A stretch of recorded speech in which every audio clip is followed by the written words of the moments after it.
আমার বাড়িতে জোর জুলুম করেছে, অত্যাচার, অন্যায়টা কি করেছি সঠিক খবরটা তুলে ধরেছে। বন্দ্যোপাধ্যায় আপনি শুনতে পাচ্ছেন, অভিষেক বন্দ্যোপাধ্যায় আপনি শুনতে পাচ্ছেন, ওর ভেঙে দিচ্ছে না। কোথায় দক্ষিণের খোকন, বর্ধমান দক্ষিণের বিধায়ক খোকন দাসের বিরুদ্ধে যে মানুষ যা কথা বলেছে তাদের দল। আজ এটা আমার বাড়ি, আমার বাড়ি কালকে ভাঙচুর করা হয়েছে। আমি ভাড়া বাড়িতে এখন আছি, যেহেতু বর্ষাকাল বাড়িতে জল ঢুকে যাচ্ছে, তাই এই বাড়িটা ছেড়ে আমি ভাড়া বাড়িতে আছি। কি জোর জুলুম দেখুন বর্ধমান শহরের বুকে, অত্যাচার, গুন্ডারাজ। আমার বাড়ি ভাঙচুর হয়েছে, আমাকে পাইনি, আমাকে পেলে হয়তো আমাকে মেরে দিত, আজকে আমার লাশ বেরিয়ে আসতো। অপরাধটা কি সঠিক খবরটা আমি তুলে ধরি। বর্ধমান দক্ষিণের বিধায়কের বিরুদ্ধে লাগাতার যে খবর পেয়েছি সেই খবর আমি সম্প্রচার করেছি, সেটাই হয়তো অপরাধ, সেইটাই অপরাধ।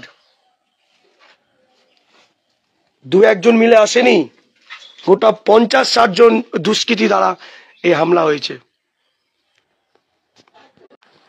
আমাকে পাইনি, আমাকে না পাওয়ার পরে আমার বাড়ির অত্যাচার করেছে,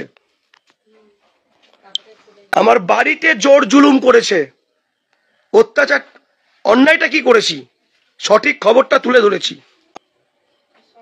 আমাকে প্রাণে মারার চেষ্টা হয়েছে, চেষ্টা চলছে। আমার বাড়ি ভাঙচুর করেছে, আজকে এরা দেখতে পাচ্ছেন বাড়ি ভাঙচুর করেছে। সিসিটিভি ফুটেজ চাইতে গেলে বলছে সিসিটিভি খারাপ, ষড়যন্ত্র, সবটাই ষড়যন্ত্র। কে করেছে সব জানি, সব জানি।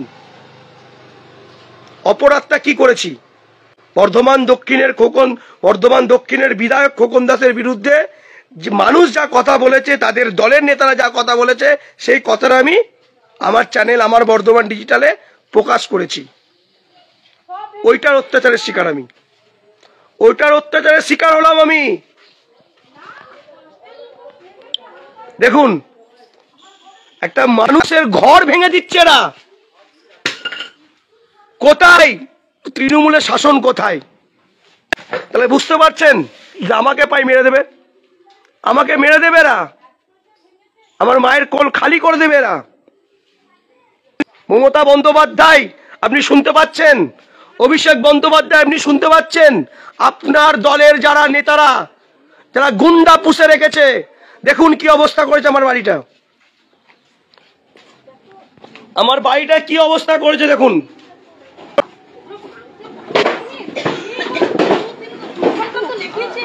অভিষেক বন্দ্যোপাধ্যায়, মমতা বন্দ্যোপাধ্যায় আপনি কি দেখতে পাচ্ছেন বাংলার বুকে কি জুলুম চলছে?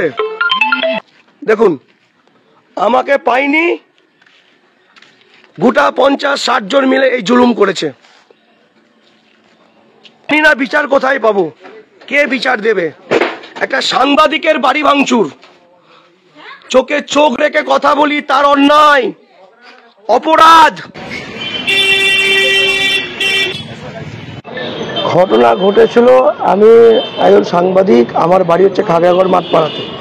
আমি দীর্ঘদিন ধরে বিভিন্ন খবর করি সততার সাথে এবং দুর্নীতির মুখোশ খুলি, যেটা আমার কাজ, মানুষের তথ্য নিই। কিন্তু ব্যাপারটা হচ্ছে গতকাল রাত্রে কয়েকজন গুন্ডা বাহিনী দুষ্কৃতীরা তারা আমার বাড়িতে হামলা করে। আমি সেই বাড়িতে ছিলাম না বলতে আমাদের যে বাড়িটা বৃষ্টি পড়লে যখন তখন ডুবে যায়, সেই জন্য আমরা অস্থায়ীভাবে একটা বাড়ি বানাতে নিয়েছিলাম, সেই জন্য আমরা বাড়িতে ছিলাম না। কিন্তু এই দুষ্কৃতীরা জানতো না যে আমরা ওই বাড়িতে থাকি না।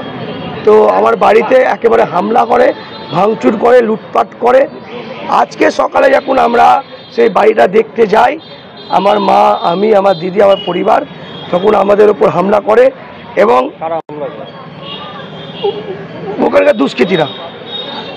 দুষ্কৃতীরা এবং হচ্ছে সাংবাদিক বন্ধুরা।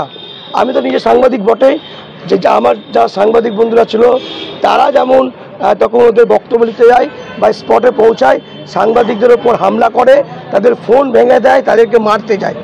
আমার মাকে মেরেছে, মার খেয়েছি আমরা। অভিযোগ করেছেন তাহলে? হ্যাঁ, বর্ধমান থানায় আমি লিখিতভাবে অভিযোগ করেছি। প্রশাসনের কাছে আমি কি চাইছেন? আশা করছি, প্রশাসন আশা করি এই ব্যাপারে দৃষ্টি আকর্ষণ করবে। আমার নাম শেখ ইমতিয়াজ, আমার বর্ধমান ডিজিটাল নিউজের আমি সাংবাদিক।